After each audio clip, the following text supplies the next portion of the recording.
with all due respect.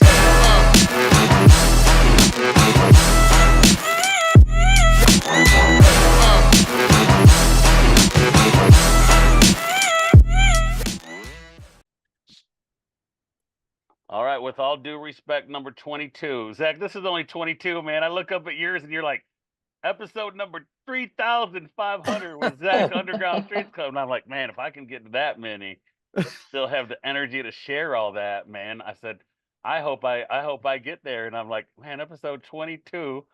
And still trying to make it happen. I don't yeah, know. right? I don't know how to quit. Could be smart, could be too dumb.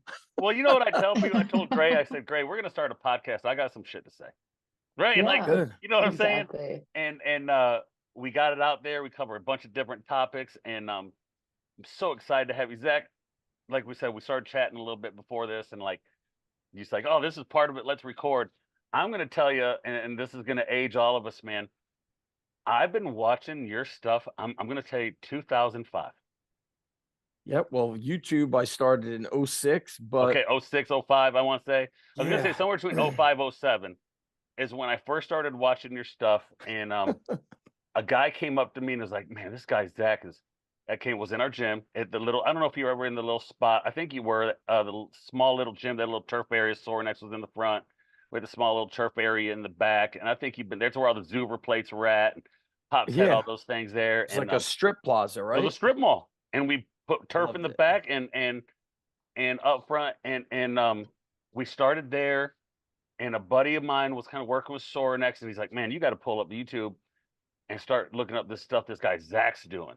I was like, "He's posting every day," and you were, Yep. man. You were posting every day, 6 months in a row. I did 6 it. months in a row, every day. What caused you to just start posting? Like, what did you just like? I got something to say, and I'm posting. Oh yeah. Right? I was so fired up to share Yeah. everything that we were doing. Yeah. And also, my history is really, I just trained the absolute opposite of what I needed to do as a wrestler. And it caused me a lot of pain to work so hard Yeah. and lose. And the lesson was, you can work as hard as you want, but if you're Louis Simmons said, if you're strong at the wrong exercises in the wrong muscle groups, it does nothing. And what's crazy, I say this so much, is I'm like, okay, it's almost the year 2025, and athletes with all this information, I mean, there is new content being released every second. With all this information, they're still doing stuff dumber than me. Yeah. 30 years ago. I mean, Yeah. kids say the craziest shit to me. Today, a kid said to me, wrestler, he's like, I weigh 136. I got to get to 132. I'm like, dude, you'll lose that in one practice. Like, you're going to lose it. He's like, well, today, what was breakfast? I ate a banana. No protein. Well, I've been handing them a 2-page front and back. I just make a photocopy of it, nutrition guidelines. I say, take a photo of the front and the back, favorite it, send it to your parents, and then post this on the fridge. And they still don't listen. Then they're like, another kid told me today, it's like, how do I lose fat? I go, at your age, best thing you can do is build muscle and eat a ton. And I said, tell me what you ate for breakfast today. Nothing. Tell me what was lunch. Nothing. He's like, I just eat a big dinner. I go, you're not some 40-year-old, adult who's intermittent fasting. Yeah. You're an athlete, and you need to eat, and you need to load protein.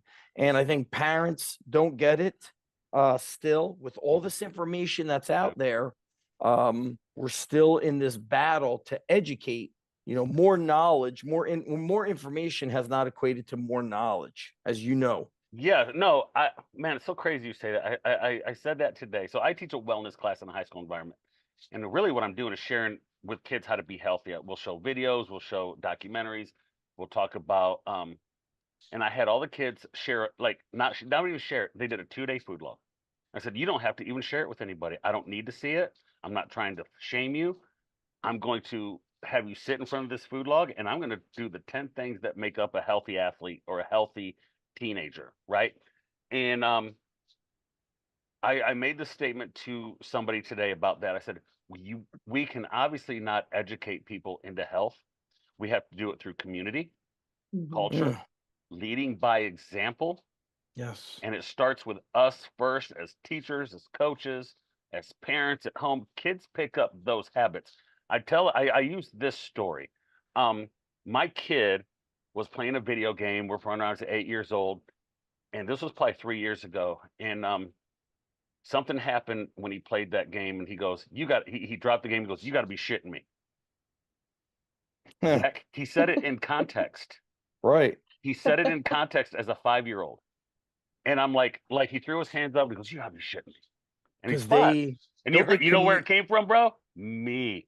Oh, well, He also heard me talk that way.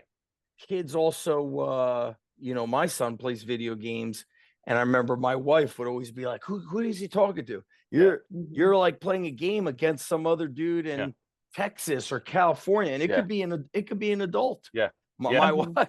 Yeah. I've never Yeah. understood kids who watch other people play video games on TV. You ever know? My kid will watch other kids play video games. I'm like, what are we doing? Right? I didn't understand that. But the concept of not really being able to educate it starts with us. Habits are caught, not taught. Right? I love it. And like and in your environment. Now, if someone's listening, they don't know who they are, and a lot of our community might be nutrition based, not from the strength conditioning high school. You have a gym, right? Mm-hmm. That you train athletes at. You also work in a high school environment similar to me. And your gym, what I thought was cool is when I started my facility, I was like, I need to have all these high tech things. I need to have these high tech force plates was big back then, and I need to have this crazy. I need to have all the cool stuff, and I need to get all this great. Your gym, man, is put together with the most hardcore training utensils you can ever think of. Like when I first watched videos, I'm like, that dude looks like he made that sled. With my dad, Right. my dad owned they made medical instruments, surgical Yeah. instruments. And so sometimes they would have just like scrap metal, and he had welders working for him. So I remember my first sled I ordered from Louis Simmons. Yeah. On the phone. He says, he calls Doris to get on the phone. He sent me the sled.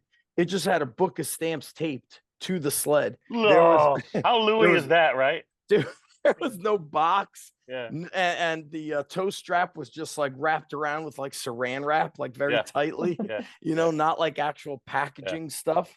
And so I remember my dad making me some sleds, but our first sleds I actually made were tires that there was a tire yard in my town, which ironically was like several blocks from my first gym. And so my wife's uncle, he drilled a hole in the tires, put an eye bolt in it, and I ordered toe straps, I think from a company in South Carolina that probably makes stuff for Spud Inc. It's called Talco, Talco. Okay. And I remember calling the guy, I still remember his name, such great manners. Gordon was his name 20 years ago. So he could have retired by now, but I was explaining to him, hey, I do this strength training, and we're going to put these toe straps through the eye bolt, and I need my hands to fit through there so I could pull it and push it. And he kind of listened to me, and I would order from him, and he sent me. We still have those toe straps. They have not broke. Awesome. They have not broken, which is in today's day and age of building things. If it doesn't break, you go out of business. Yeah. Because so all that stuff was built, most of it.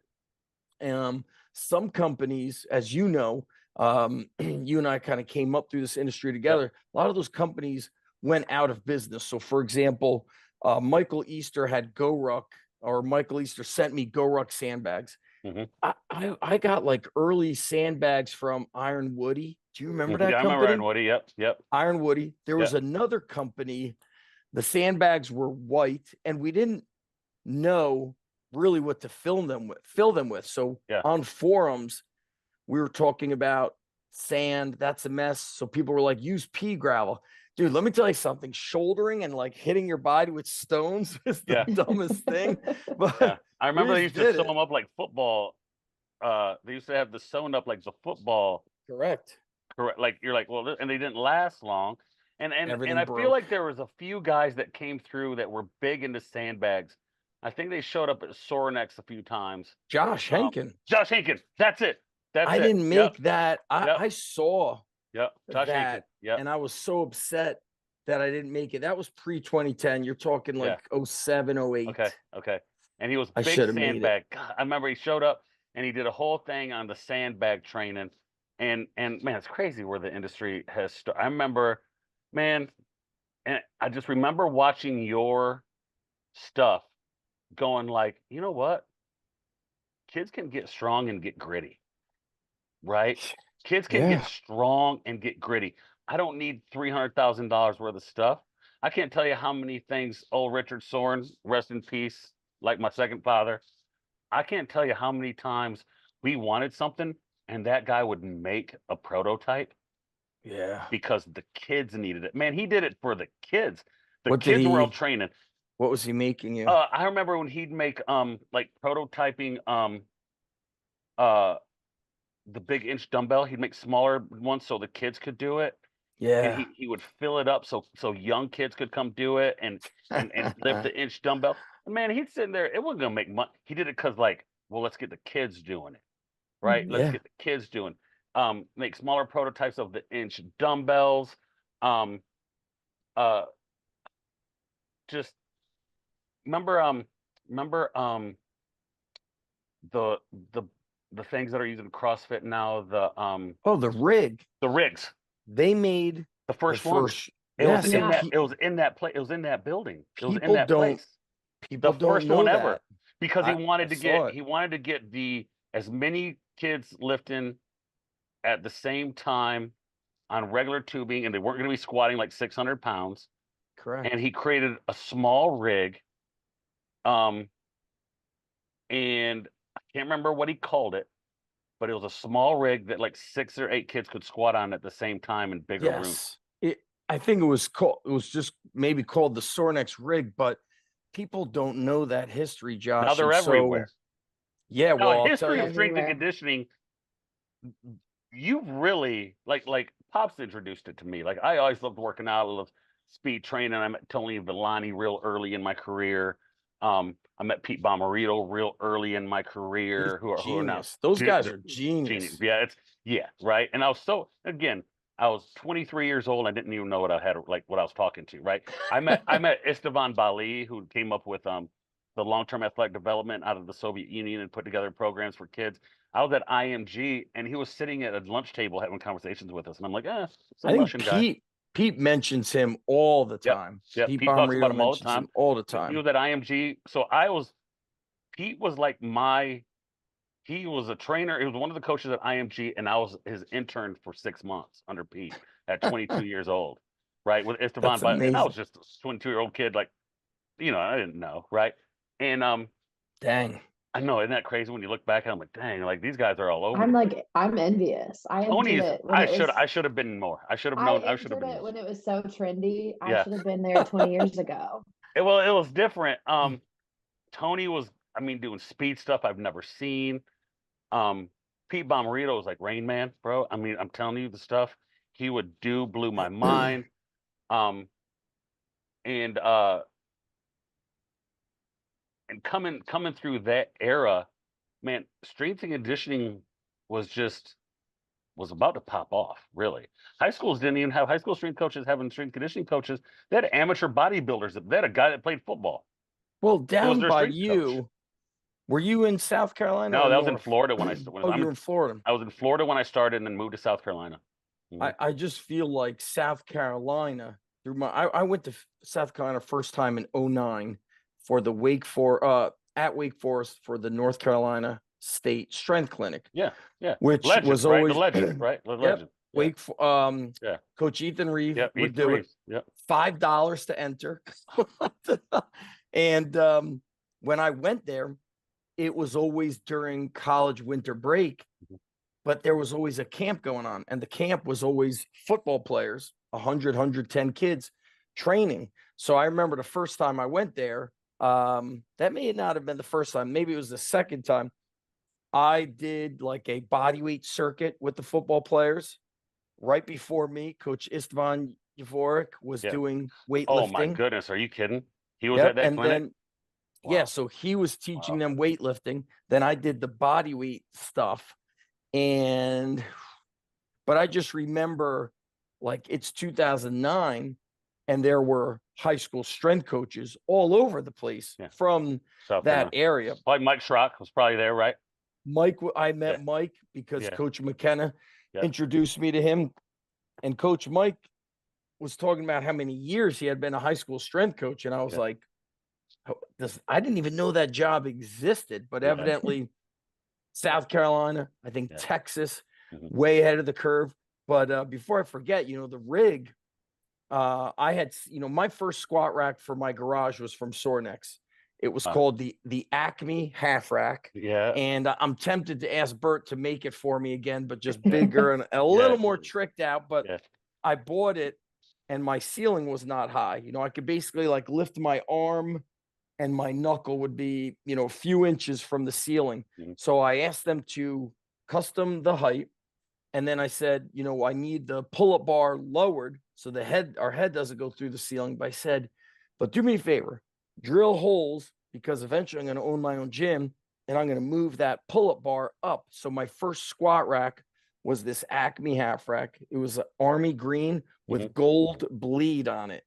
It was sick. The color was just crazy. I told Bert, I would call Bert on like my flip phone or a house phone. Yeah. And I said, I love these military colors. And I said to them, but I don't really want to tell you guys what color to exactly make it. I want you to just let your artistic, let your inner artist flow with this. I want military green, but do something to make it a little bit more special. And they put the gold bleed in it. It looked amazing. And I had a 2-car garage. And pre-2010, it may have been 2009, I spoke at the CrossFit affiliate gathering. And I feel like that was kind of right before CrossFit was blowing up, was going nuts. Like I met a lot of coaches from Florida. They were telling me there's a CrossFit across the street, next to them, down the block. So Sornex was the equipment sponsor in a room. And so they had the rig set up, they had the root hog, they had their bumper plates, all their stuff. And then at the end, they sold everything. And I remember a Brazilian guy who moved to Florida. He's like, with his accent, he's like, what the fuck is this? Like, it's like, I could train all these people. And they were talking about how many people they were training at a time, 30, 50. There was this place called I Am CrossFit that had 2 floors and was training like 75 people per floor. I'm like, 75 barbells? It's crazy. And so it was the beginning of putting big numbers into all their equipment. So they cleared out those guys, all the CrossFit people bought all the Sornex equipment. Then, as you know, like I always say to people, listen, some people are like, hey, you stole this, you stole that. And then I'll say, listen, Rogue took everything I see, and it's unfortunate. We see this in everything. Like you name a bodybuilding machine, maybe Body Masters made it, but then Cybex made it. It's just like, it kind of sucks to see. Do you know the idea behind the landmine, right? Yes. I saw Bert sent me in the early days of VHS of him and Cyborg and Pops was lifting quite a lot. Yeah. And they had the landmine that you could put in the corner. Yeah. But I don't know where he saw it. There's that old video of like Russian boxers throwing it. Yeah. So I think he got inspired by some of those fitness magazines from like the 50s, 60s, right? That he had. And he made the landmine because he wanted that angle of press for Bert for hammer throwing and shot putting. Makes and sense. he literally made it for Bert when Bert was like 19, like late night. And now the angled bar, now there's angled bar training, landmine. And I'm like, the word, Richard Soren came up with that, like the first, like for Alex Bert. Kanellis does the whole rotational landmine. So it's so interesting to see how like they created this equipment and then some of the most creative minds looked at it and then went like an inch wide, a mile deep with all that stuff. At one point I had their Sornex. I mean, their Hurricane, the Sornex Hurricane. I had a Hurricane. Yeah, I had a Hurricane. Yeah. But I just made for the Hurricanes in 2001 with Tommy Moffitt because Tommy Moffitt wanted something like that in 2001. And now Tommy Moffitt's on Twitter.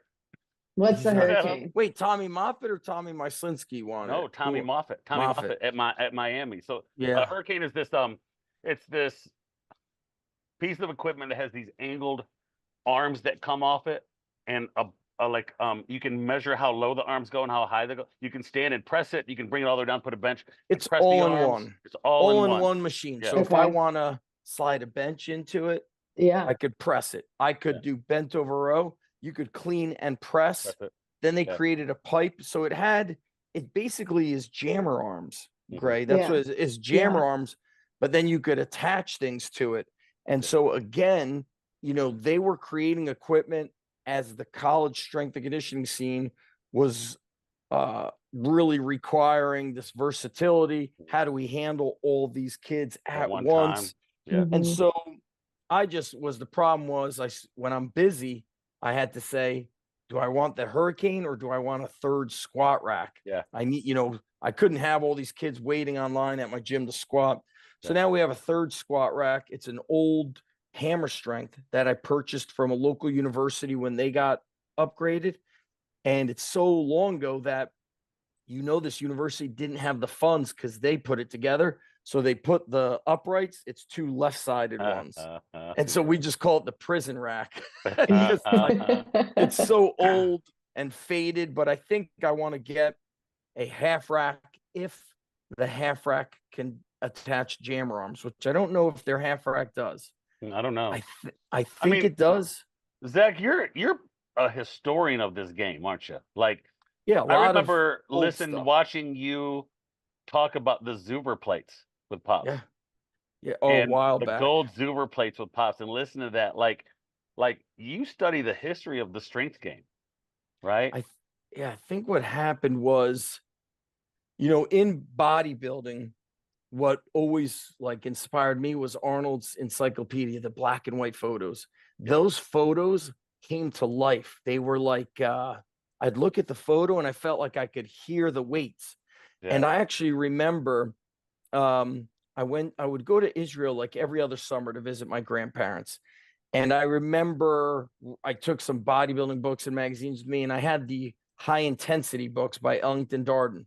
Mhm. Well, inside one of those books was old bodybuilding ads, and I couldn't read the text. Well, my grandfather was old, so he gives me a magnifying glass, and I wasn't so interested in reading the book. I was more interested in reading the 1960s ad Yeah. that was in the book that was Yeah. just there to for photos. And in the early 2000s, when I started utilizing the internet more, I kept coming across Dave Draper's website. Yep. And Dave Draper would write a weekly email that was jumping out of the computer. And he spoke about the Dungeon Gym, which was underneath a bar or a pub in Santa Monica. And I remember reading that article, being in my room, living with my parents, and playing Rocky 3 on DVD. And I paused it when Rocky and Apollo walk up to Tough Gym, and then the camera goes up and it says Tough Gym in vertical. I pause it, took out a sheet of paper, and I just drew that logo. And I thought my first gym would be Tough Gym, which I wonder if I should totally rebrand or if I've gone too far down this whole rabbit hole with underground strength. Sometimes I feel underground strength was it scares people off, in the business sense. But anyway, that kind of stuff was so inspiring to me because I felt like it meant something. Today, I look at a lot of stuff, even a lot of the strength and conditioning stuff. To me, so I said it yesterday, I go, this is kind of bullshit. You're posting all these videos, and did you just post those videos to get to post novel stuff? Mhm. Or are you really believing that weird ass jump that you just did is exactly what you need for your 16-year-old athlete? And it bothers me because I feel like it's just clown shit. Yeah. I don't really want to be part of that. That's why I feel at home when I'm at Summer Strong. I tend to not, no offense to all the speakers, but I tend to just catch up with old times with friends. And a lot of those guys are older than you and I. They're mid 50s, they're early 60s, but the stories and the wisdom that they're sharing. I can't relate to what's going on in college now with all the technology, the constant measuring of stuff. Yeah. I actually hated doing that when I was in college. When I was at Rutgers implementing technology, none of the kids wanted that. They wanted to just pick it up, Yeah. put it down, Mhm. We and keep be technology out of the weight focused. room. We keep technology out of the weight room. People say we need to have these apps that come with the phone. I need kids off the phone, first off. Yes. Yeah. Pops used to always say how kids got stronger in the 60s and how kids get stronger now. It ain't changed. It ain't changed, man. I was just about to say that, like, to touch on what you said earlier about information being so at hand. There's so much information that people don't know, they don't know what to do anymore. They see all of this stuff online and they're like, well, that's what I should be doing. But we all know from years of experience in it, what works is the boring shit. Yeah. It's stuff that you want to do every day. Yeah. You It's know? what's happening is I even admit it. I've even been confused sometimes where I start to Yeah. think, should I just do a little bit more of this and da da da? Mhm. Yesterday I spoke with Jeremy Hartman, and he's in Ohio and Indiana, which is like blue collar central. And we were talking about the most successful kids we've trained. And even my daughter, next year, my daughter will go to a Division I university to play tennis. And my daughter very often trains twice a day. My wife said she's like our old Doberman. Our Doberman was fucking crazy. And I was like, dude, we need a farm. We need a farm. She just wants to run and go. So let's say my daughter has a match. She'll have a tennis match. Then, like right now, today she didn't have a match. Yesterday I had a match. She had practice today. She drives about 45 minutes away for her private. In the off season, they do groups. So then it's an hour private, 45 minutes back. So we're looking at 2.5, 3 hours. And I won't be shocked. It's 7:30. I won't be shocked if she goes to my gym for like a 30-minute training session. Yeah. And so Jeremy and I were discussing, hey, look, give me like the rundown of your best athletes. What are they doing? And he's like, well, they often have to lift at school. Indiana has had full-time strength coaches, which I didn't know. They've had it like maybe before South Carolina. One of my friends said he had a full-time strength coach in the mid 80s. And the guy was not just some, old school bodybuilder, but he was like a high level athlete. If I recall correct, he may have been like an Olympian or an alternate for his sport. Yeah. So he said in 85, I had a full-time strength coach. So Jeremy said, a lot of these kids will do strength and conditioning at school, depending on what their schedule is. Then they'll come and see me later, twice a week. So private strength and conditioning. And then they're often doing their club sport, volleyball, wrestling. I think football, except for Florida, football is the only sport, or maybe Texas. Texas has spring ball, where these other sports are kind of going year round. But basically, in a nutshell, they're doing a lot of work.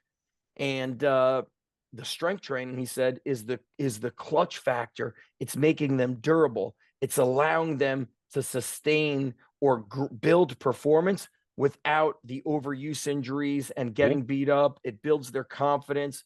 And the kids that are getting hurt are doing too much sport and just not enough basic strength and conditioning.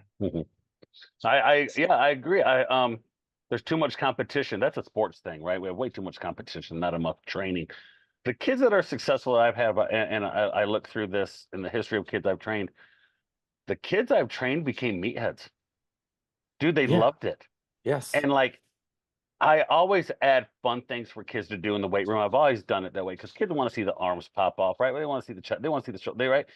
You show a kid a little bit of that at 13, 14 years old, and you can't beat them out of the gym. I got a funny story. They love it. They turn into meatheads, right? And it's those meatheads that love it, that eat it up, and they kill it in their sport because they're Louis always said 11 strong kids will beat the crap out of 11 weak kids any time of the day.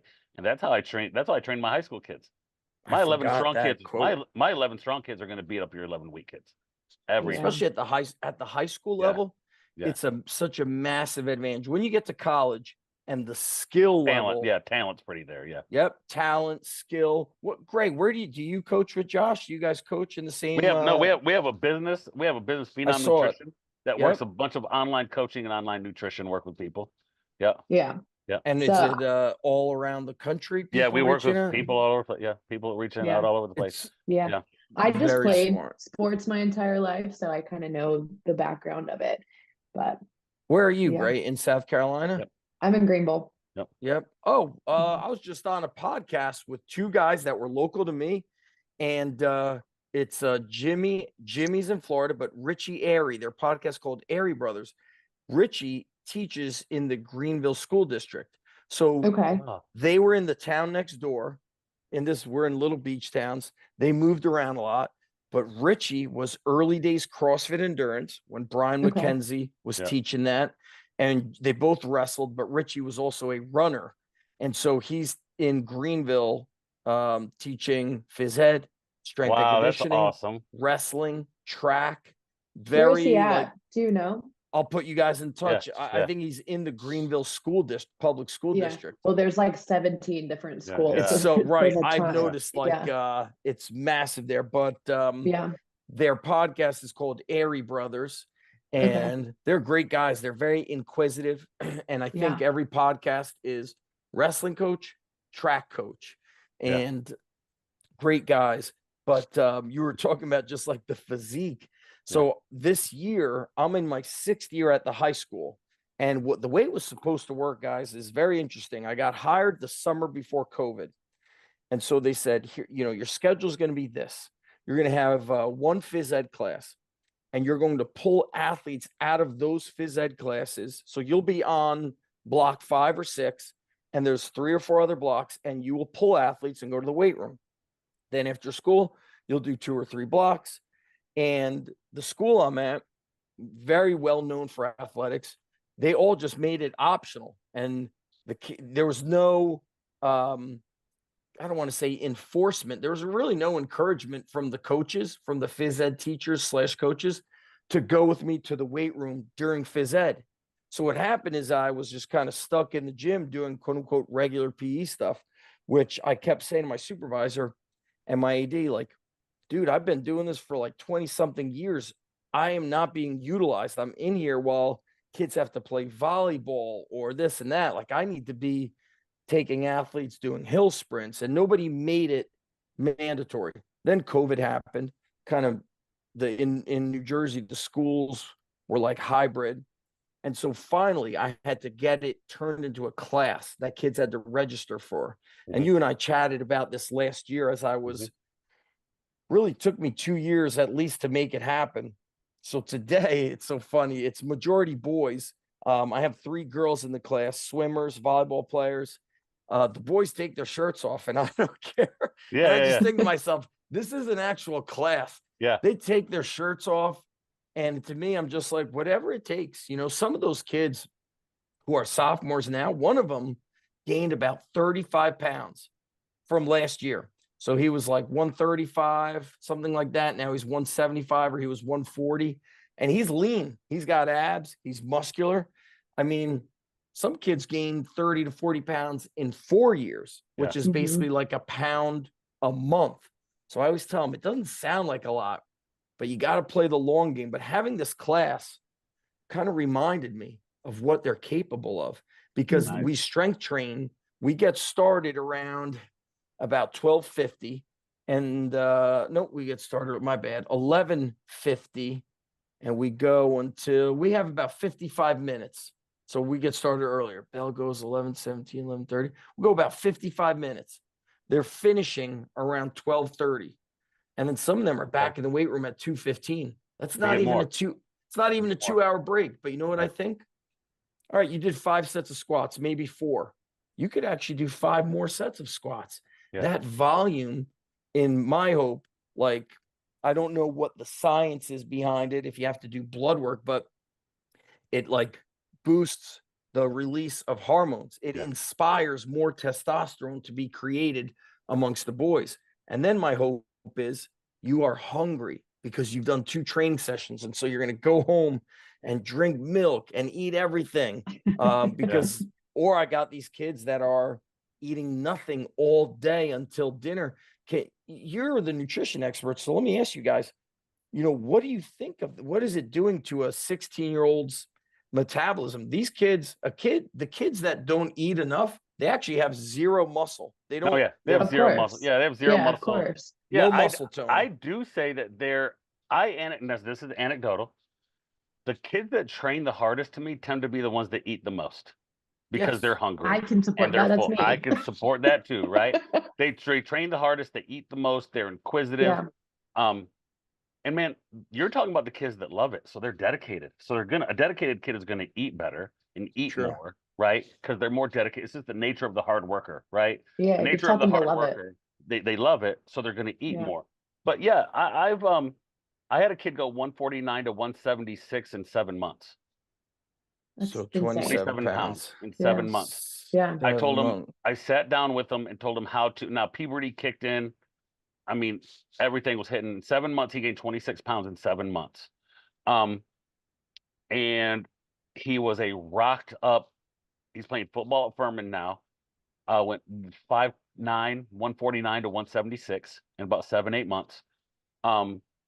I couldn't get him out of the weight room, Zach. Like I literally was like, you got to go home. He's at Like, your school. Yeah. Yeah, he was. He was at our school. He loved it. Like his mom was like, hey, for Christmas, he wants books, like workout Yes. books. Yeah. And I'm like, get him this. Sounds get him. like me. You know what? The first book, because he was so prone for overtraining, I made him buy Supple Leopard. Oh yeah. I made him buy that because this kid was so due Focus for on overtraining. I was Yeah. like, I got to give this kid a book on recovery, right? That's right. Yeah. And he would eat so much. Like he went home, his mom would text me. He's like, my son came home and for Christmas asked for a rice cooker. Some parents are not ready for that. Well, let me ask you guys: are you They don't also get it. yeah? Are you also working with teens or just adults online? Some I don't teens. see a lot of kids. Josh would see more Yeah, kids than I I do. see. I've done I'll do consults with consults. I'll do kids. consults with Yeah. kids. I'll get Most the of kid mine, and the mom on and we'll do yeah, a consult for 30 minutes, and I'll just give most a of kid mine are the moms. basic. I've done consults with kids and parents, whether we get a Zoom, we have a conversation around what good nutrition looks like. I'll Yep. give them 3 or 4 goals, and maybe a month later we'll have a check-in consult. And you and I both know with kids, it's like, don't skip a meal. I do the same thing you do, Zach. I have a sheet I email to them with 10 habits that good eaters do. And I said, pick 3 of these habits and hammer it home, right? Eat breakfast, do a post-workout shake, eat something before you go to bed. And just it's what we learned when we were kids watching TV shows. Eat your fruits and vegetables, high protein, drink your milk, eat your breakfast, and work really hard. What are you saying for adults who are quote unquote like hitting that middle age? Like we are. Yeah. I'm not sure how old you are, Gray. Josh, I'm I think I'm a 47. little. Yeah. Yeah, Yeah. I'm 48. Yeah. So what do you say to the I have a lot of listeners in that Yeah. like parenting age, Yep. mid 30s, late Yep. 40s. So what do Mhm. you guys do? Gray, what do you do for the adults? As far as Nutrition tip. changing their nutrition habits, Yeah. same thing. It's the same thing. It doesn't change as you get older. It might change as far as how many workouts that you're getting. Like most of my clients are between 35 and 65. They're women. I don't always have them working out every single day, but I want you working out 3 to 5 days a week. Same thing applies. You're getting protein in at breakfast. You're eating breakfast. You're eating something after you work out. You're eating a balanced lunch, a balanced dinner. That's what You're you pay lifting weight, attention and you're to. lifting weights. You're lifting weights. Yeah. It's the and you're same lifting thing. weights. And as we get older, Mhm. you know this, man. I tell I got a physical therapist. I still train jujitsu, right? Grew up grappling, trained jujitsu, black belt in jujitsu, 47, which means the 25-year-old blue belt beat me up, right? That's what happens when you're 47. You just got your black belt? I've this been a year? black belt for about 8 Oh. months. 8 months, yeah. Oh wow. And I've gone through a bunch of injuries, I gotta man. say, I love the black belt. I don't know what you call it on Instagram, like the videos of like Yeah. the black belts in the car. Yeah. Or the Yeah. white belt Yeah. going to the 2-stripe white belt going to jujitsu, and Yeah. it's like the whitest dude playing like gangster Great rap. gangster rap music. Yeah. I love those videos. And because of that, I have like one of the guys that trains with us is a full-time physical therapist, and he's a great physical therapist.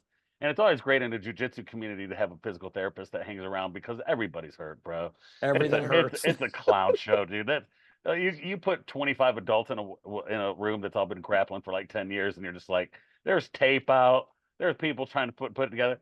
And he Yes. goes, what he asked me, he's like, what's your goal fitness wise? I said, one, stay on the mat as long as I can, and lose muscle slower than everybody else my age. That's Mhm. my Yep. goal. I just don't Yep. want to lose muscle. I want to keep muscle as long as I can to be a functional, strong human being. I want to be able to model the behavior for the kids that are around me. Right. Yes, Mhm. I huge. want them to see me lifting. I want them to see me eating healthy. I want them to see me at any age care about being a strong man who can lead a group of kids, right? Um, Kids will judge you, and we're so will your Yeah. clients. And what's crazy is there's a nutritionist in our area who's, I would say he's obese. He's very fat. And I'm shocked that people listen to somebody who's the nutrition guru Yeah. who can't do it. And listen, I don't say that. First of all, like, Joe DeSena just did a podcast with RFK Jr. about, Yeah. the Make America Healthy Again. And he said that he had a recent conversation with a young lady who had graduated medical school. Oh no, she's a nurse. I'm sorry, nurse going to work in a hospital. And they said, listen, when you're asking these questions, surveying, whatever, before somebody's being admitted, you can't use the word fat or obese. And he's like, we're so sensitive. And RFK said, life is a struggle. And if you could learn that in your younger years, that it's very important. And I just thought that was interesting that, in a hospital setting, how do we make progress? We have to tell somebody the truth. You have to say to somebody, listen, you're 20 pounds overweight. You're carrying that fat on your body. And this is going to cause, major health issues for you. You're not going to see your Mhm. kids get married. It's like, but what if we lie about everything and we're sensitive about everything? We can't make progress without somebody just stop You beating don't around get the bush. anywhere. Yeah. And what I was going to say real quick before I forget, and I want to hear what Grace's saying is, the reason why I say people judge you is because in my first few weeks at the school, I'll never forget, these kids were walking behind me and I heard him say, look at Coach Evanesh's back, look at his traps. And I knew right then and there, oh, they're looking to see if I actually do the damn thing that I tell them Absolutely. to do. You know, you So felt good Greg, about yourself when they said that too, right? Yes. 100%, but it probably you're Good like, was, pat oh on the yeah. back. but Yeah. I had not been in a high school. I had my private facility started in 02, and then my outside of private was Lehigh and Rutgers. So I was never in a teenage, well, some of the guys in college are teenagers, but I wasn't in that very influential age. But I guarantee you adults must judge, like if, one female investing in Gray's nutrition coaching, they got to be looking Oh, at yeah. her and saying, oh, I could listen to her. Yeah. That's half the way I sell what I do, right? Like people look at me, and I'm not trying to toot my own horn, but they look at me and they say, well, that's the physique that I'd like to have. That's how you sell your business, honestly. I practice what I preach, Yes. It's 100%. Leading. Where are you located? I was going to ask I'm in New Jersey. what part of New Oh, Jersey? it's a I little love, beach town called Manasquan. I love Manasquan. Have you Oh, been there? Oh my God, yeah. I have one of my really close girlfriends is from Middletown. And so I used to go up for the summers. That's where I work, Middletown School District. Okay, so she went to one of the high schools there, Yeah, Middletown South, maybe. That's where I am. Yep. Okay, So cool. I love that. she may have gone. I'm not sure how old you are, but in those 28. Okay, so she would have graduated during a time where they were like #1 in the state for football. They may have even been ranked like top in the country. It was this just like crushers over there. Yeah. And there's a lot of private schools in the area. So sometimes we lose that elite, Right. 6'4", 6'6" kid to a private school. But Yeah. you know who like a lot of times find out about us is like surfers. So I remember I was at, did you guys ever go to Wadapalooza in Florida, in Miami? Mm-mm. So that is, I went there, I think in like 2012 with the guys from Barbell Shrugged. and they introduced me to the co-founder of Hurley. Do you know that clothing brand, Mhm, Hurley? mhm, mhm, I think he mhm. sold his share, Yeah. but he's like, "Oh, where are you from?" I was like, like you probably never heard of it. It's this like Yeah. little town, this beach town. He's like, "Oh, just tell me." I was like, "It's called Manasquan. It's like a little surf town." He's like, "I've surfed there." Yeah. Oh wow. I used to So, literally go there for the summer. Like I would go up for a week for the summer wow. and go to Manasquan, like the Bar Osprey, the Yeah, Bar Osprey in of Manasquan. I've course. lost my ID there. I've lost my phone there. I've lost my Mhm. wallet there. It's crazy Love how the Yeah. people Osprey. know the town is I don't even know if it's a 2 square mile town, but basically Tiny. my Yeah. gym is a mile from the beach and I live about a mile to my gym. So Hilarious. we moved here. My son is 16 and close to a half. So we moved here 15 years ago because Josh, I actually clearly remember you speaking. We spoke at the Summer Strong that was in the what was the sport The arena hockey called? arena. Yeah. The Plex. The Yeah. The Plex. hockey arena. Yep.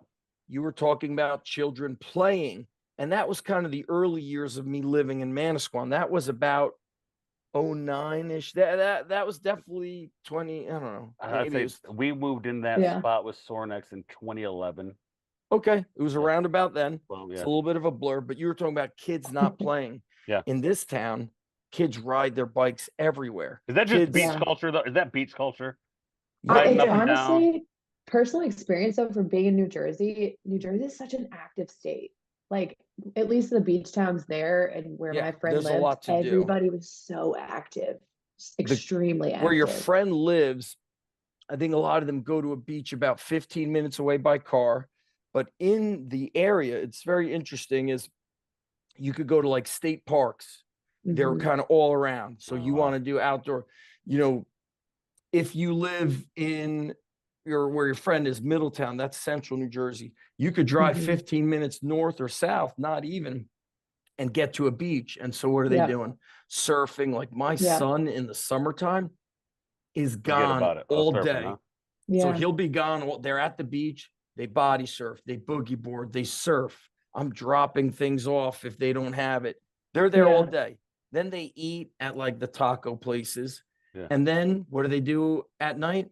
They're fishing off the Mhm. sand, or somebody owns a boat and they're out fishing at night. Like I was on what we call the inlet with my wife and my parents, and then there's like a dog beach, and I see my son like walking out to the water. His friend pulls up in a boat, they climb in and they're out. And I was thinking to myself, man, this is why we moved here, because I saw all Yeah. the kids outside, and where we moved from was becoming very city like. And I knew Mhm. I wouldn't be able to say, go ride your bike to town and get Wow, yourself that's neat. breakfast. Yeah, it's neat. Mhm. In this town, my kid, by the time they're like 8 years old, every parent knows your kid.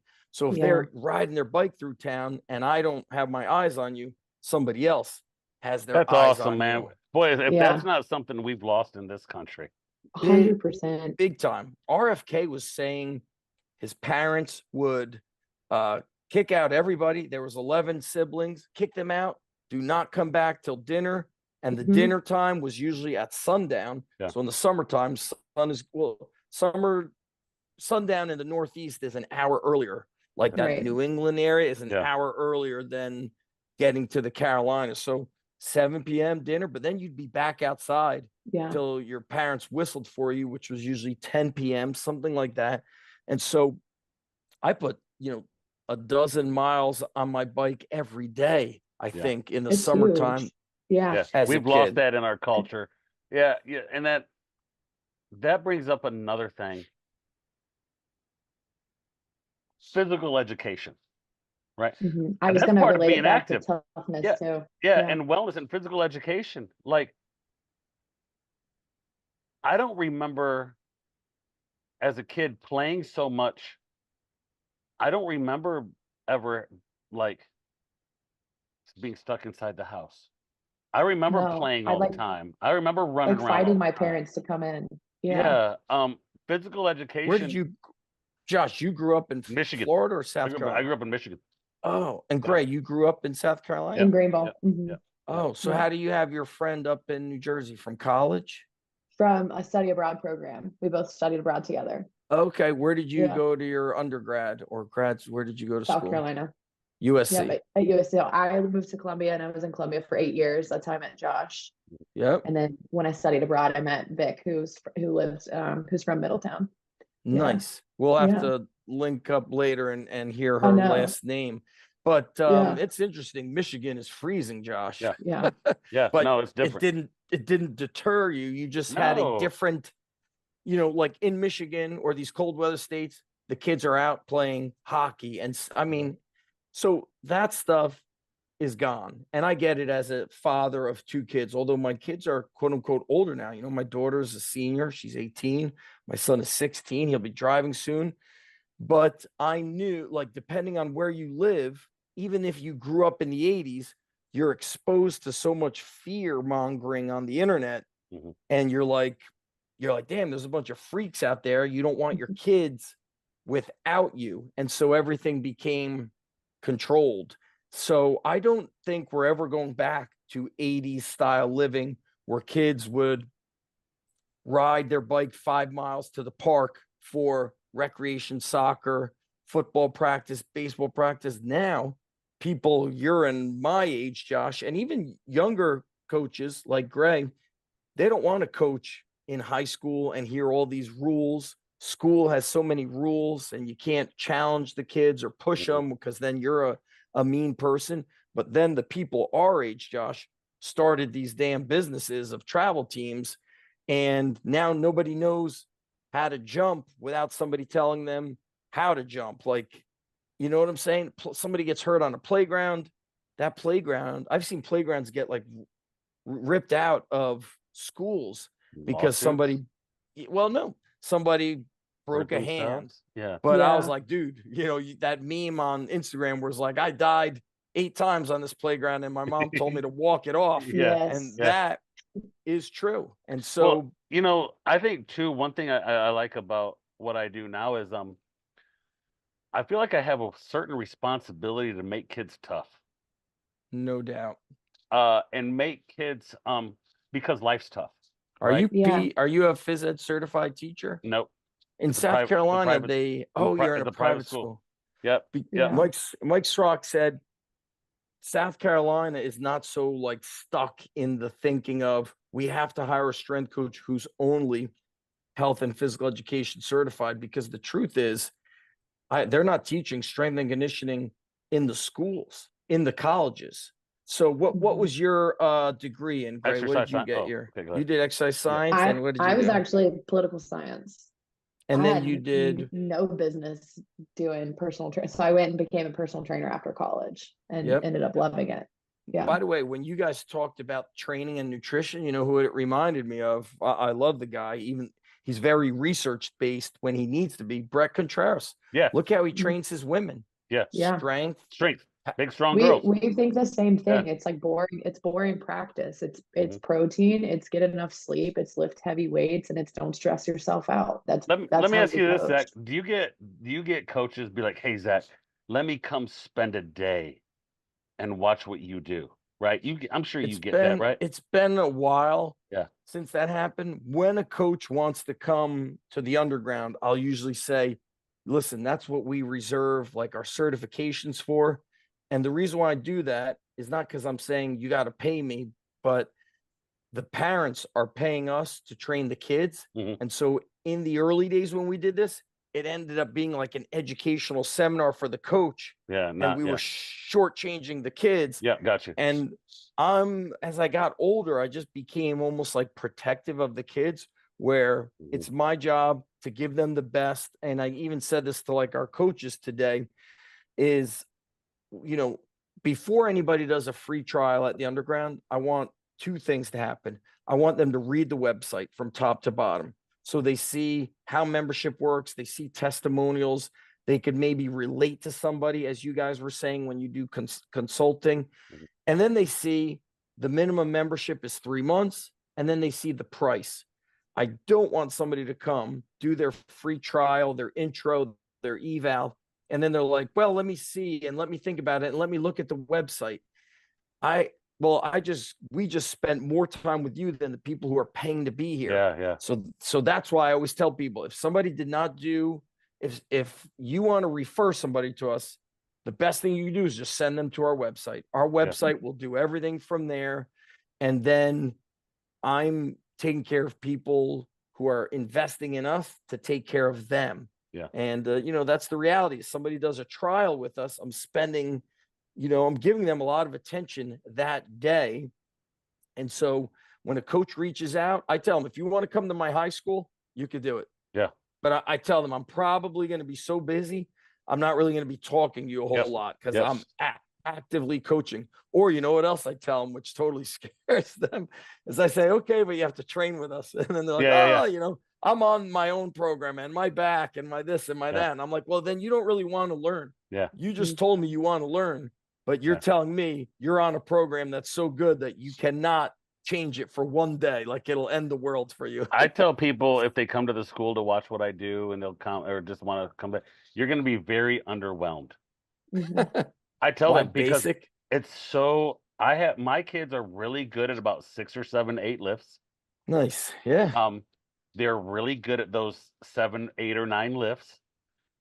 We do them with mixed intensity and volume throughout the year, whether they're in season or out of season, and they're robots. They come in and they can get it done. We jump, we carry things, we trap bar deadlift, we do pull-ups, we bench, we teach them how to squat low. We got safety bar squats too. We got all kinds of different things. And I'll write programs for kids because I'll have a group of kids, but then sometimes on the side we'll have kids who come in who are off season or not, or just want to train a little bit of programs I've written them. It's a real interesting environment.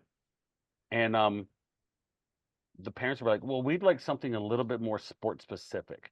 And I'm like, you know what your 15-year-old needs to learn? How to do a pull-up, a push-up, squat, carry something on their chest. Yeah. Trap bar deadlift. They don't want to hear that. They don't want to hear it. They want to see something crazy. And it's so underwhelming. We're very similar. My high school, because of the large numbers, I've just found that keeping it basic and then varying all that stuff you said, volume, intensity, even the order of the exercises or these slight changes gets them excited. Whereas at my private facility at the underground, we do a lot more advanced, but I have 6 or 8 in a group. Yeah. Our first group of the day tends to be like a bigger 12 or 14 kid group. Saturday morning is also busy, so I make those adjustments accordingly. But like today, I trained girls soccer. Today there was like an after-school faculty meeting, so I didn't train football. But football trained yesterday, JV football. I have 25 minutes with them. Okay, coaches are adamant they want them on the field by 2:45. So we do a warm-up. I think I usually do like squat, lunge. Oh no, I did squat, jump, push up, 10, 8, 6, 4, 2. Yeah. I said squat, jump, 10 and 8 is easy, just kind of rhythm. 6, 4, 2, pick up the pace. On your push-ups, when you get to 4 and 2, make it a clapping push-up. So I did 2 things for a warm-up. Then I did a 15-minute circuit. Trap bar deadlift or goblet squat, 6 reps. Dumbbell bench, 6 reps. And then choice of body weight power, 6 reps. So this had to be a squat jump, a lunge jump, a speed recline row. Like I gave them a choice of body weight, 3 things. But I was like, I just want that volume of work. And then you got some freshmen deadlifting 275 for 6 reps, benching 75-pound dumbbells for 6 reps, squat jumping. Yeah. But then listen, we also got kids dumbbell benching 25s for 6 reps, all over the place. But here's what's interesting, Josh. The kids that are quote unquote too good for that, I'm not training with my team. I got a private coach. I hate to say this because I'm a private coach and I don't know what is going on out there. We have kids that see private coaches that come back 10 months later, can't do a bodyweight squat past halfway. No, I've seen it. It's like they can't do that. They don't even know how to lap dumbbells after dumbbell benching, or they dumbbell bench and their shoulders are hunched. They do half reps. They bench without touching the chest. And I'm like, who trained you? Yeah. Who did you just pay for 10 months?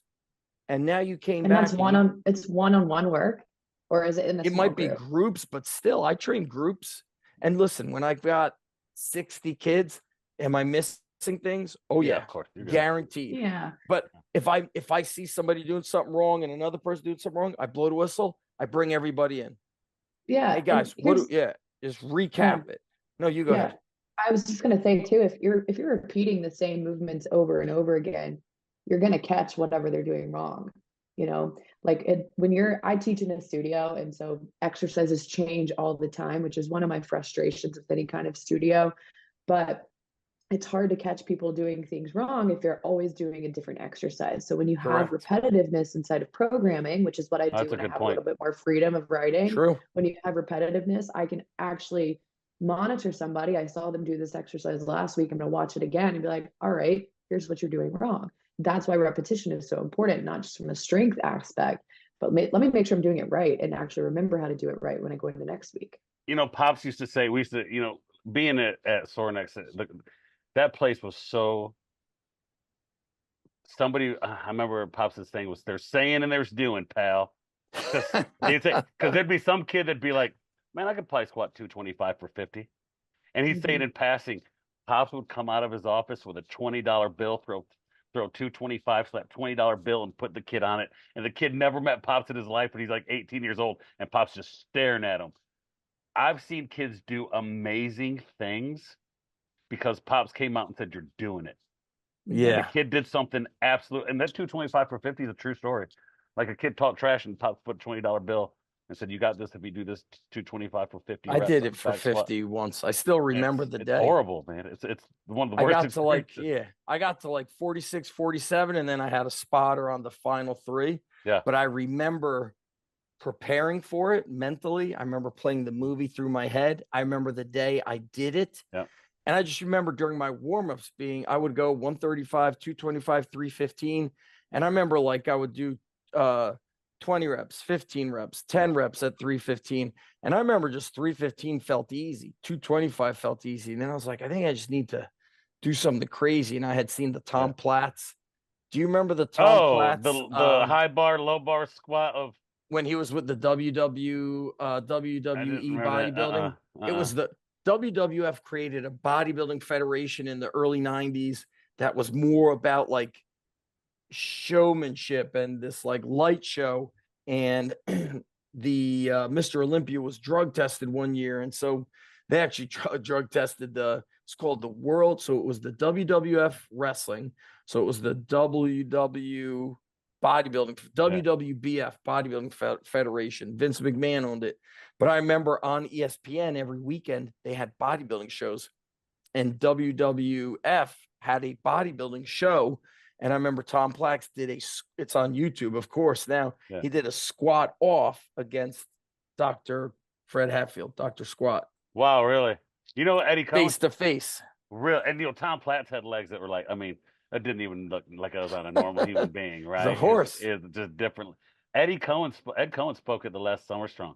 Yeah, I was there listening, and we chatted quite a bit. Did you really? Yeah. Chatted quite a bit off. That's why I asked him what Gray said is actually what Eddie said about minimal frequency.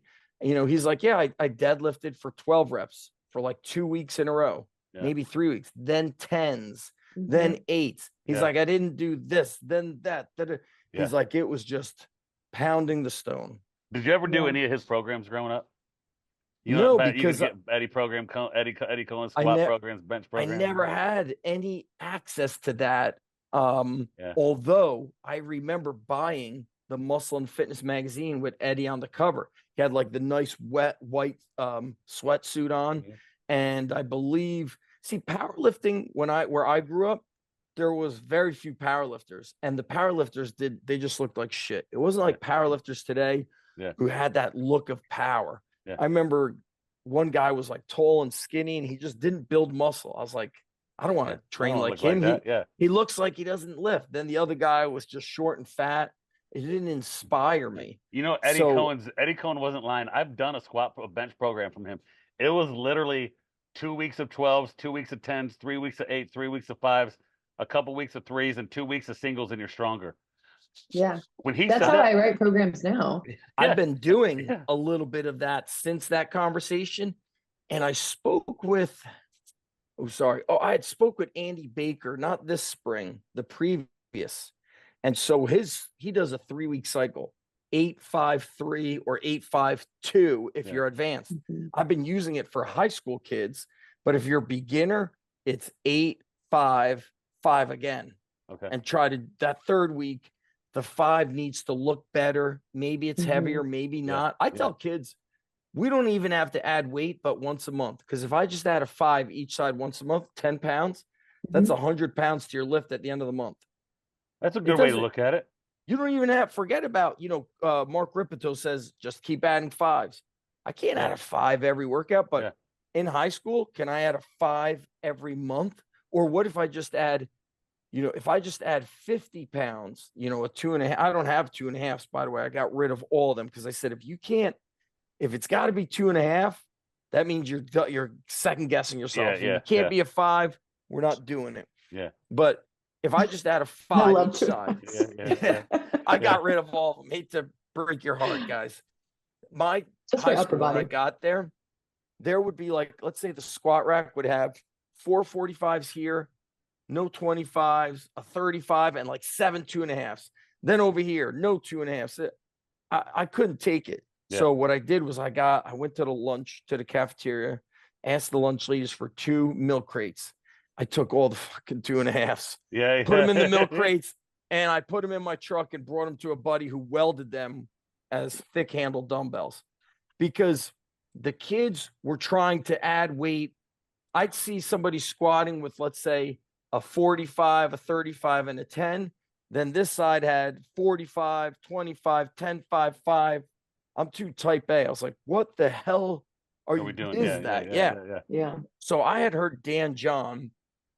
Maybe I read about it. That's how long ago it was. He was a high school strength coach at a Catholic school back in the day. And he said every squat rack was the same. It had like a certain number of 45s, and then it only had 1/4, 1/10, 1/5. No 35s. Okay. If you got to go past 35s were new to me hmm growing up. I never heard of 35s. Yeah. I had Yeah. seen them, but it's just like, I feel like when you have too many options at this high school level, you could confuse kids and they could make the wrong decision with weight selection.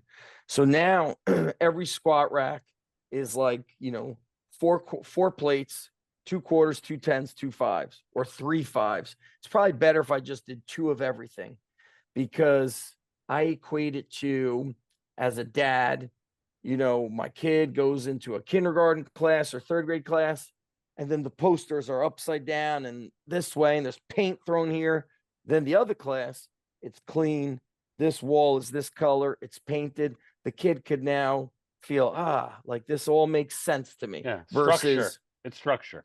sorry, I once was in a high school weight room. The squat rack was pushed in the corner. And so there was only weights loaded on one side. I don't even know how they used it. I came in, there was like over 3 plates on the bar on the floor, and it just showed a blatant disrespect. And so I love the book Legacy, where they all clean, sweep the sheds. Mhm. And it's interesting. I've been there for, this is my 6th year. If I'm not there, the kids won't clean. And I have a real big problem with that because now the next group coming in, we need to clean up after you because you're too good to put your stuff away. I love that saying, Mhm. sweep the sheds. Yeah. And then their Yeah. other saying is, I think, no assholes. Yeah. Like if you're an asshole, we're not waiting on the coach to reprimand you. And I think the culture of the school changes. It depends where you are. But I've said to kids, hey, you need to talk to those 3 kids. And they're like, we try to do that, coach, but then other people make fun of us. But then another team will be like, don't worry, we'll fix it. And so the culture That is fires so me up, dude. different. That culture fires me up. Like when you see that burn, that's a burn inside of me to see a team like that. That's a different team. At my school, I wonder what was your friend in sports, Gray, from Middletown? I think she cheerleaded. Okay. So I she don't think- wasn't on a team sport. So I tell people, in full transparency, like our most committed team is girls soccer. The Mhm. toughest thing is in the springtime, the travel soccer is through the roof. Yeah, But that's what I played. it's crazy. Yeah, I think down south because of the warm weather, it's probably even crazier. Yep. So 2 weeks ago, they couldn't stop talking. And so I just told them, listen, It's 10 minutes early. If you guys are done, I'm done too. Like, I'm not going to train you if you don't want to be here. And they were like, didn't know what to say. They start cleaning. I said, don't even clean. Just let me do it. Just go. Yeah. The next day, like 40 girls came up to me and said, sorry. I had 40 emails. I'm not kidding when I say that, 40 emails. They meant it. They really meant it. The next workout, Wow. they didn't need me to even tell them how to warm up. They just fucking killed the whole place. I love it. I know. And then, like, say, I kick out a boy after talking to him, giving him 5 chances, and I say, come back when you're ready to listen. They don't even know how to come back and say, coach, I'm sorry, I'm going to do this better. They just come back in. And it's so interesting how the boys, like, maybe it's pride, maybe it's just a lack of understanding. Yeah. But our girls soccer team, like today, same thing. We warmed up. Some of them were like, I'm really sore. Yesterday, they actually came to play in Manasquan. I bought them pizza on the ride home, but they're like, I'm sore. Can we stretch? All right, warm it up first, get the blood flow. Okay, stretching cold. We know that's not good. Okay, coach. Here, I'll take you through a stretch. Bang. Then they just killed this workout. And they have a game tomorrow. And nobody's like, we have a game tomorrow. Can we not do this? Can we not do that? I just, you know what I do when it's in season? If it says 4 sets, you'll do 3. If it says 3 sets, That's what you'll I do 2. Yeah, that's what I do. Yeah. It's so simple. Yeah. Yeah. But it's exactly perfect. Yeah. Our football team lives on the day before games, and we just cut it from 3 sets to 2 sets. Your nervous system feels Yeah. powerful. Jesse Ackerman said he would explain it to the guys in the NFL. Hey, man, you're not feeling so good? Let's hit a heavy 5 or a heavy triple. Let's charge the battery. Yep. When you don't It lift keeps you heavy, going. it Yeah. keeps you going and your body feels better. If something on me hurts, I mobilize. You Have to. mentioned Yeah. Kelly Starrett's book, the Supple Leopard book.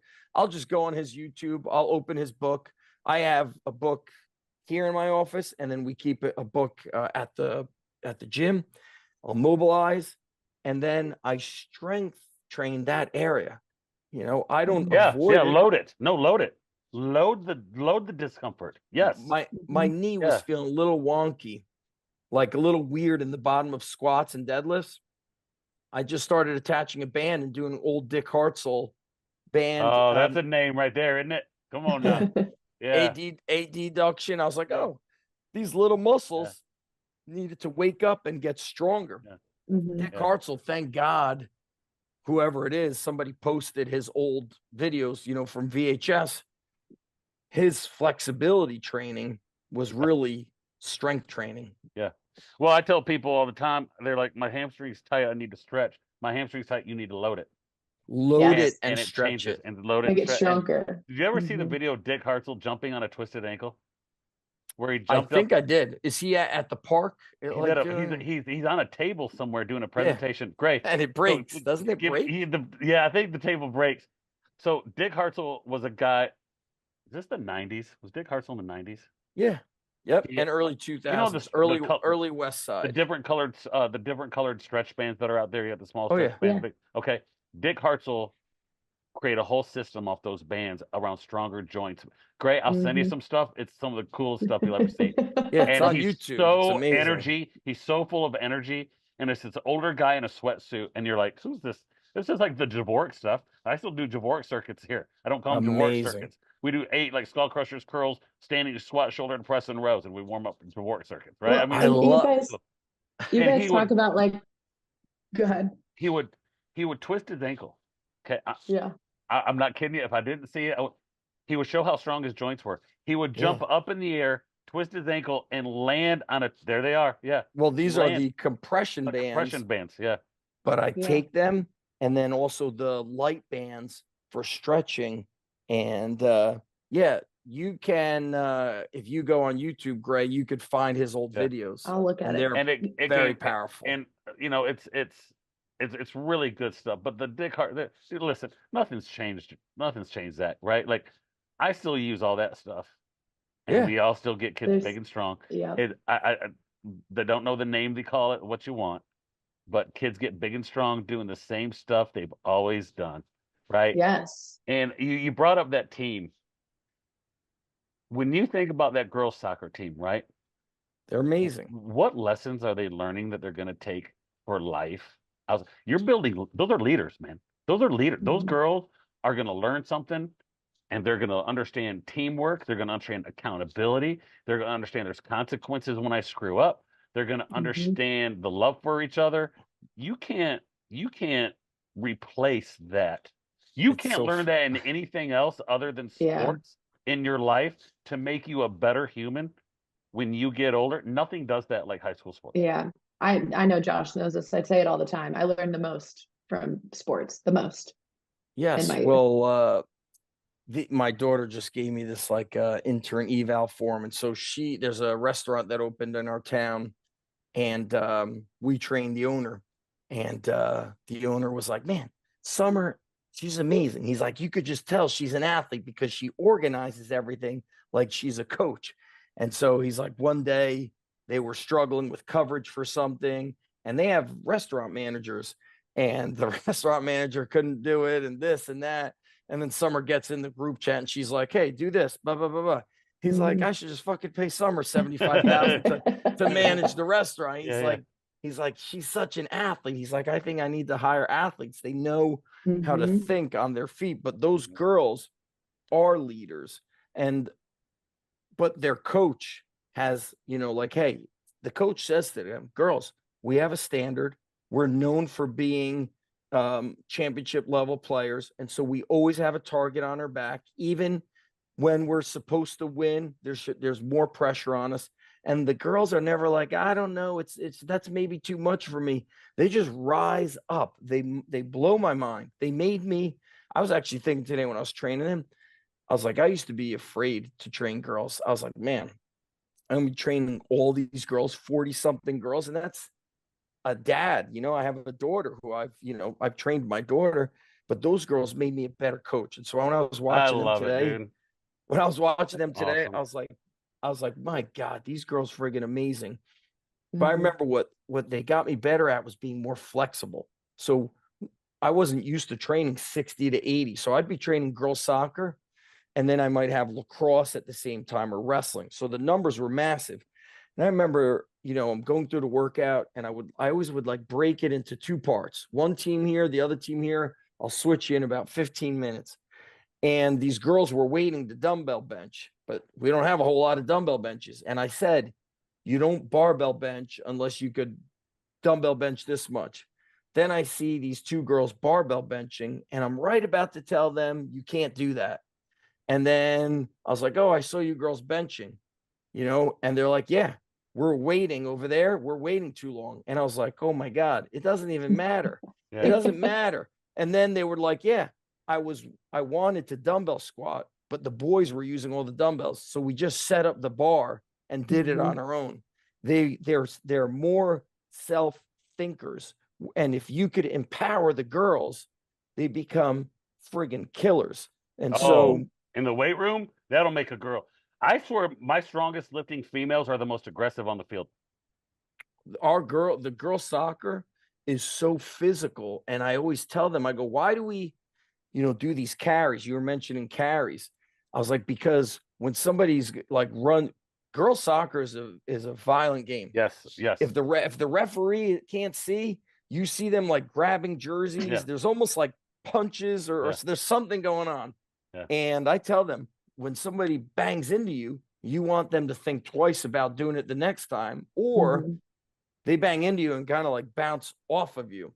And so it's cool to see girls getting strong. And of course, watching Brett Bartholomew training girls, Yeah, seeing those yeah. women like lifting tremendous weight and doing pull-ups and military presses, it all just reinforced to me, hey, this is the right thing to do. And then of course, having a daughter, now my daughter's a senior in high school. I was like had a little bit experience training girls, but I tell people, man, you want to kill it. I think girls, Gray, if you ever think this way, like to open up a girls only strength and conditioning facility, oh my God, we'll Yeah. kill it. Yeah. I think seeing a girl realize do you follow the rugby girl on social media? Ilana No. Alona. Ilona Alona Meyer. Oh, Meyer, Meyer. she's like Yeah. strong, right? I'll follow. 5'10", 200 pounds. What's It's ILONA. Yeah. She say said that. How do I something. spell it again? ILONA. I might follow her from the gym. IL. ONA. Yeah. Oh pretty yeah, it sure. pops Yeah. right up. And I There you might take go. this clip and tag her and let her know that she's We talked about it 2 weeks in a row. Did we really? Yeah. Zach, I'm telling you, Ilona. she's got video. Well, she's always been the bigger, stronger girl, right? Oh And yeah. she felt kind of bad about it. And she didn't know how to be feminine, wasn't sure about being feminine. And then she goes, then I realized playing rugby, my body had utility. She's I how could, heavy? 220? she's 200, about 5'10", 200. 200. She had a Yeah. BMI of 30. She had the same BMI I have. Well, you know what's interesting is like, you know who's intimidated by those women is weaker men. Weaker you know? men. I A think s- she's awesome. A strong man loves another strong woman. She Mhm. goes, I watched clips of her, Zach, dude. When I tell you she'd get in rugby and she would run through girls, I'm talking like old school.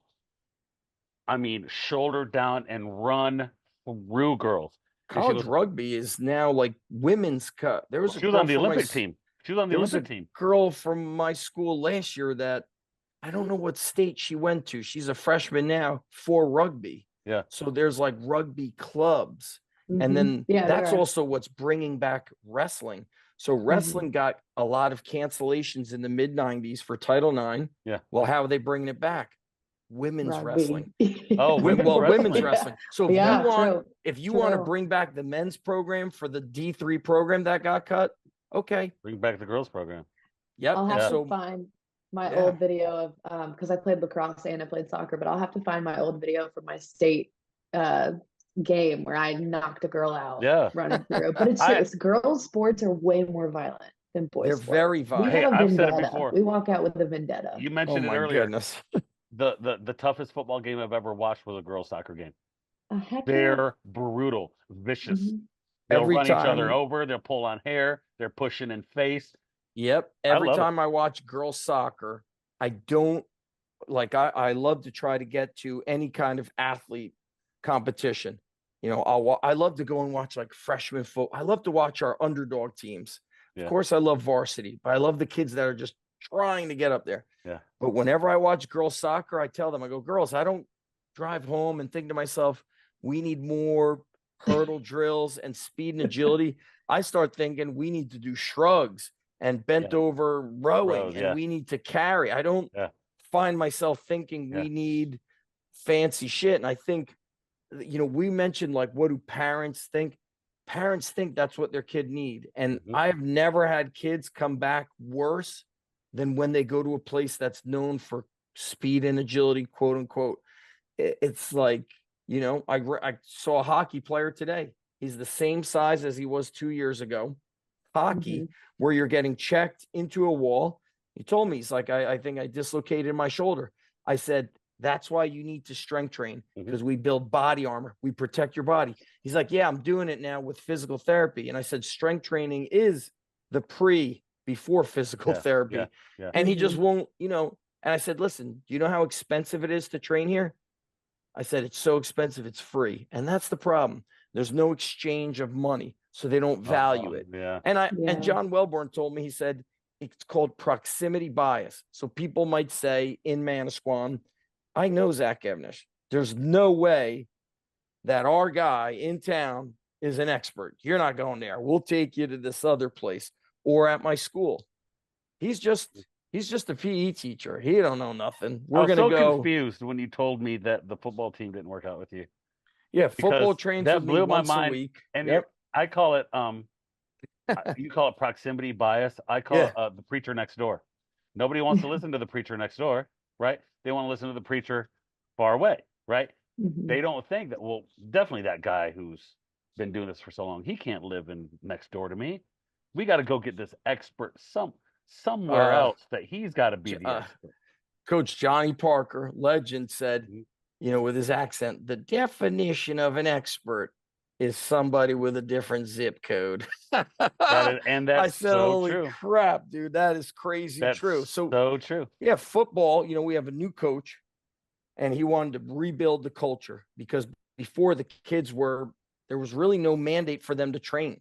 And so he would train them in the evenings, which to his benefit, now if you're in lacrosse or baseball, you can't say, I can't lift. Well, yes, you can. You're coming back at night when the coach runs it. Now I train them during lunch, which has alleviated the other issue we used to have, which was I will just go to the trainer after school, get some a heating pad or a stim, and then I'll go lift.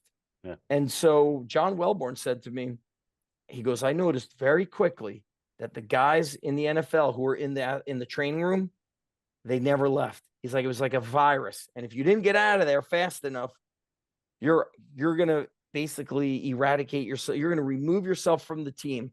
You will get the training room virus where they coddle you. You're so comfortable. And at the high school level, you know who could get away with it?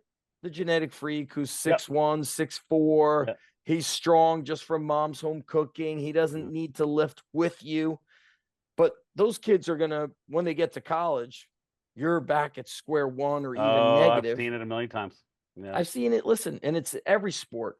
You know, I told my daughter, you're going to get to this next level. You're going to have to battle for your singles position.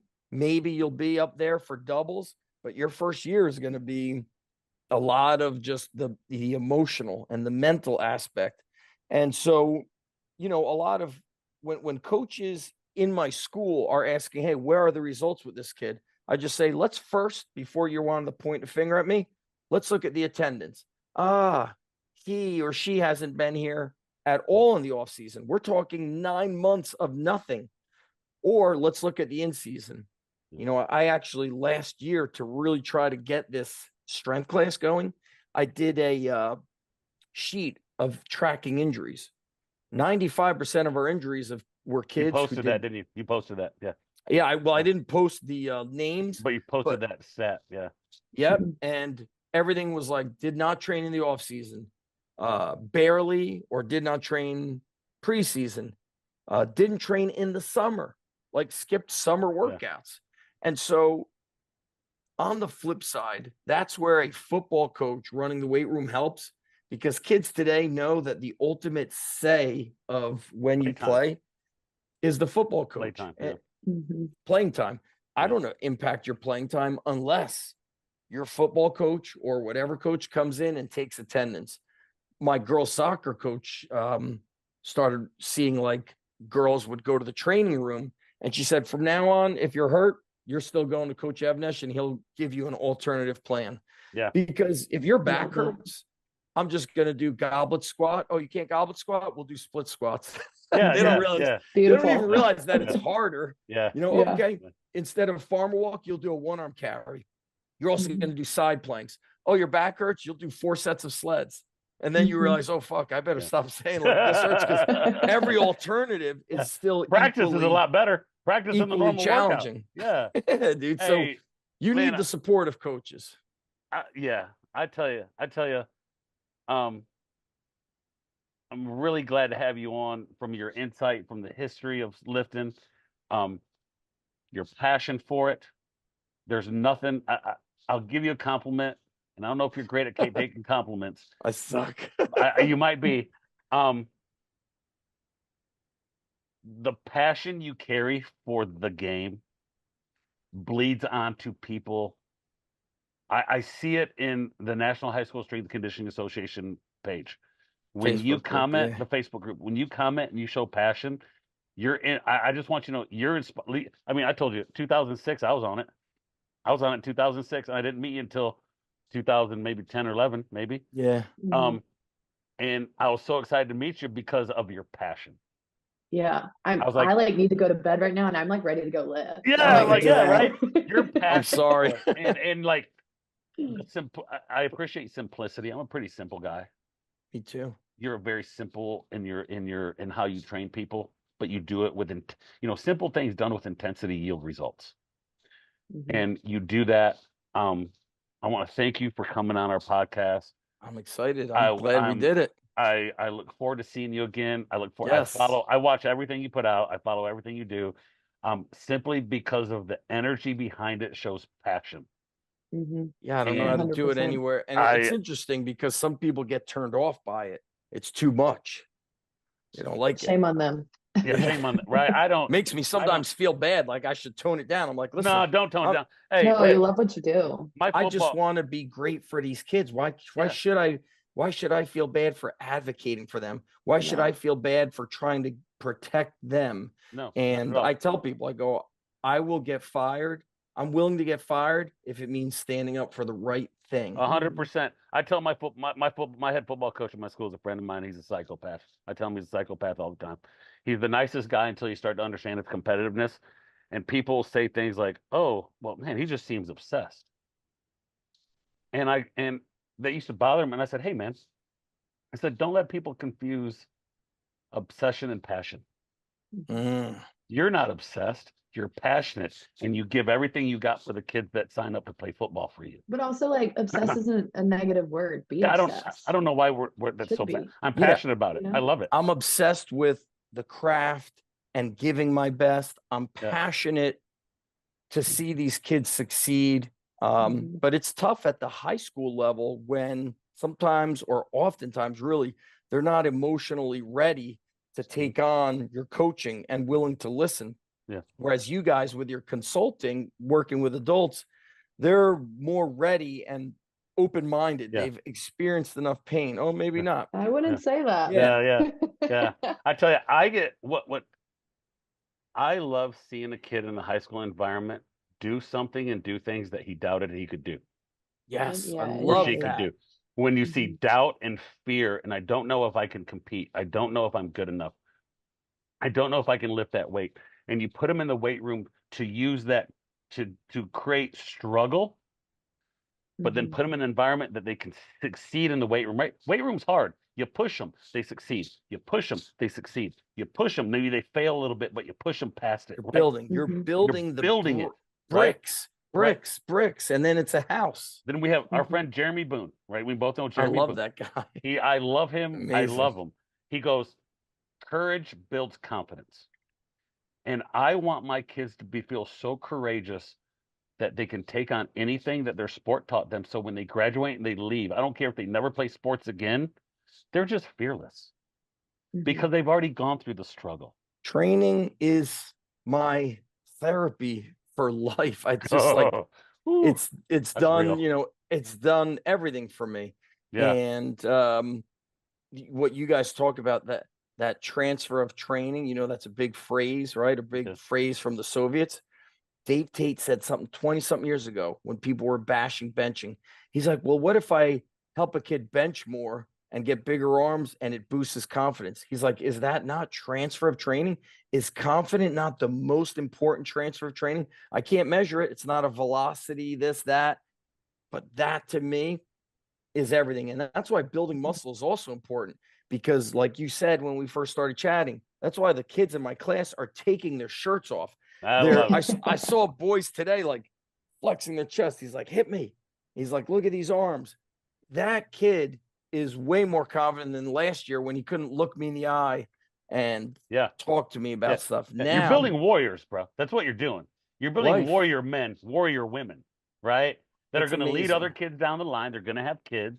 They're going to have to struggle. They're going to lose a job. They're going to fight, struggle here. I want a bunch of little savage little pit bulls coming out of my weight room every day, ready to chew steel. That's what I want. For life. You're right. You will. You'll have ups and downs in relationships. You'll learn to fight when it's right to make it work. You'll struggle with work. You might lose your job. But if you've always quit and given up and took the easy way, you won't know how to battle. And training teaches you, I'm showing up. Exactly. I get it. I don't maybe feel that great, but I'm still going to do it. Or, these girls, they're sore. There's a game tomorrow. They didn't say that we need to do easy. And that really has a transfer to life. Yeah. I mean, life is hard. Yeah. Life teaches is hard. you You to do better hard get tough. You things. better get tough now. You better business RFK ain't easy, said bro. that. Business He said ain't easy. you got to learn that as a kid. You must learn the toughness as a kid. I 100%. Hey man, I'm going to end on that. You got to learn the toughness as a kid. Boom. Gotta learn the toughness as a kid. I appreciate your time, man. Thank you, We'll cut it up guys. and send it to you. With all due respect.